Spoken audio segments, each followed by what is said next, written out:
Merit മറികടന്ന് admission നടത്തിയ പത്തനംതിട്ട വടശ്ശേരിക്കര ശ്രീ അയ്യപ്പ കോളേജിന് നഴ്സിംഗ് കോഴ്സ് അനുവദിക്കാൻ നടത്തിയത് വഴിവിട്ട നീക്കങ്ങളെന്ന് ഞങ്ങളുടെ ബ്യൂറോ റിപ്പോർട്ട് ചെയ്യുന്നു. നഴ്സിംഗ് കൗൺസിൽ പരിശോധന റിപ്പോർട്ടിൽ രേഖപ്പെടുത്തിയ കണക്കുകൾ വ്യാജമെന്ന് 24 അന്വേഷണത്തിൽ മനസ്സിലായി.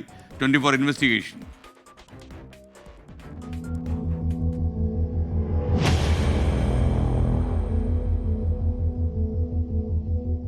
ആരോഗ്യവകുപ്പിന്റെ രേഖകളിൽ പത്തനംതിട്ട വടശ്ശേരിക്കരയിൽ ശ്രീ അയ്യപ്പ എന്ന പേരിൽ ഒരു മെഡിക്കൽ കോളേജ് പ്രവർത്തിക്കുന്നില്ല. എന്നാൽ നേരിട്ട് വടശ്ശേരിക്കരയിൽ എത്തിയപ്പോൾ കണ്ടത് ശ്രീ അയ്യപ്പ മെഡിക്കൽ കോളേജ് എന്ന പേരിലുള്ള സ്ഥാപനം. അതായത് മെഡിക്കൽ കോളേജ് എന്ന ബോർഡ് സ്വന്തം നിലയിൽ ശ്രീ അയ്യപ്പ നിയമവിരുദ്ധമായി ഉപയോഗിക്കുന്നു.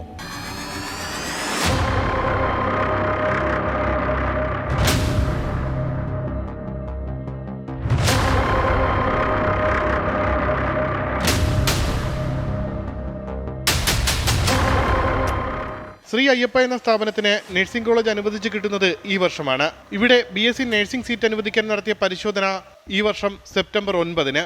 അന്ന് കണ്ടെത്തിയത് സ്ഥാപനത്തിൽ 300 കിടക്കകളിൽ 141 രോഗികൾ ഉണ്ടെന്നാണ്. ഒപ്പം സെപ്റ്റംബറിൽ ഒരു പ്രസവം നടന്നുവെന്നും കണക്കിൽ പറയുന്നു.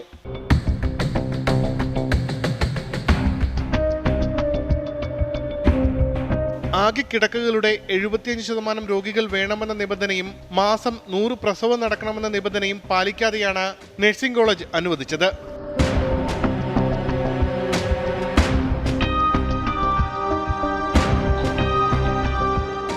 തൊട്ടടുത്ത മാസം ഒക്ടോബർ 16-ന് ജനറൽ നഴ്സിംഗ് അനുവദിക്കാൻ വീണ്ടും നഴ്സിംഗ് കൗൺസിൽ പരിശോധന നടത്തി. അന്ന് രോഗികളുടെ എണ്ണം 255 ഉയർന്നു. ഒക്ടോബർ മാസത്തെ പ്രസവം 5 നോർമൽ പ്രസവം ഉൾപ്പെടെ 20 എണ്ണമായും ഉയർന്നു. ഒരു മാസത്തിനിടയിൽ പ്രസവ കണക്കിൽ അസ്വാഭാവികമായ വർധന. ഇത് പരിശോധിക്കാൻ ഹോസ്പിറ്റൽ മാനേജ്മെന്റ് സിസ്റ്റം ഡേറ്റ പരിശോധിച്ചു. കണക്കെങ്ങനെ? 20 പ്രസവം നടന്നു എന്ന് നഴ്സിംഗ് കൗൺസിൽ കണ്ടെത്തിയ ഒക്ടോബറിൽ പ്രസവങ്ങൾ ഒന്നും തന്നെ ശ്രീ അയ്യപ്പയിൽ നടന്നിട്ടില്ല.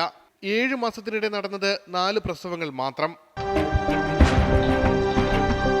ആശുപത്രിയിൽ നേരിട്ട് പരിശോധന നടത്തിയ ആരോഗ്യ വിദ്യാഭ്യാസ വകുപ്പ് ജീവനക്കാർ തന്നെ വകുപ്പിനെ കബളിപ്പിച്ച് സ്വകാര്യ മാനേജ്മെന്റിനായി വ്യാജ റിപ്പോർട്ട് തയ്യാറാക്കി എന്ന് ചുരുക്കം. ഇവയെല്ലാം നടക്കുന്നത് അങ്ങ് തമിഴ്നാടോ ആന്ധ്രയിലോ ഒന്നുമല്ല. പ്രബുദ്ധരെന്ന് അവകാശപ്പെടുന്ന മികച്ച ആരോഗ്യ സംവിധാനങ്ങളുണ്ട് എന്ന് അവകാശപ്പെടുന്ന കേരളത്തിലാണ്. ഒപ്പം ആരോഗ്യമന്ത്രിയുടെ ജില്ലയിലാണ്.